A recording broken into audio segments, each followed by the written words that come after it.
ಇಡೀ ಜಗತ್ತಿಗೆ ಸಾಕಾಗಿ ಹೋಗಿದೆ. ಇವತ್ತು ಇರಾನ್ನಲ್ಲಿ ಗಲಾಟೆ ನೀವು ನೋಡಬೇಕು.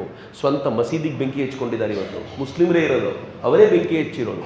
ಅಲ್ಲಿ ದೊಡ್ಡ ಗಲಾಟೆ ಶುರುವಾಗೋಗಿದೆ. ಕಜಾಕಿಸ್ತಾನಲ್ಲಿ ಗಲಾಟೆ ಇದೆ, ಪಾಕಿಸ್ತಾನದಲ್ಲಿ ಗಲಾಟೆ ಇದೆ, ಬಾಂಗ್ಲಾದೇಶದಲ್ಲಿ ಗಲಾಟೆ ಇದೆ. ಜಗತ್ತಿನ ಯಾವ ರಾಷ್ಟ್ರಕ್ಕೆ ಕಾಲಿಟ್ಟರೂ ಒಂದಲ್ಲ ಒಂದು ಕಾರಣಕ್ಕೆ ಗಲಾಟೆ ಇದೆ.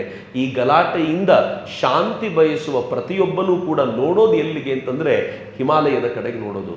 ಯಾಕೆ ಹಿಮಾಲಯದ ಕಡೆಗೆ ನೋಡ್ತಾನೆ ಅಂದರೆ ಶಾಂತಿಯ ತಣ್ಣಗಿನ ಗಾಳಿ ಬೀಸುವಂಥ ಜಾಗ ಯಾವುದಾದ್ರೂ ಇದ್ದರೆ ಅದು ಹಿಮಾಲಯದ ದಿಕ್ಕು ಮಾತ್ರ, ಅದರ ಅರ್ಥ ಭಾರತ ಮಾತ್ರ ಅಂತ.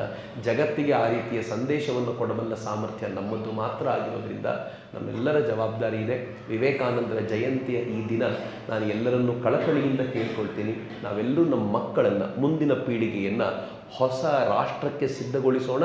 ಸ್ವಾಮಿ ವಿವೇಕಾನಂದರನ್ನು ಹೊಸ ಸ್ವರೂಪದಲ್ಲಿ ಆರಾಧಿಸುವ ಪ್ರಯತ್ನಕ್ಕೆ ನಾವೆಲ್ಲರೂ ಅಣಿಯಾಗೋಣ ಅಂತ ಪ್ರೀತಿಯಿಂದ ಕೇಳ್ಕೊಳ್ತಾ ನನ್ನನ್ನು ಪ್ರೀತಿಯಿಂದ ಕರೆಸಿದ ಮಾತಾಜಿಗೆ ಶ್ರದ್ಧೆಯ ನಮನಗಳನ್ನು ಸಮರ್ಪಿಸಿ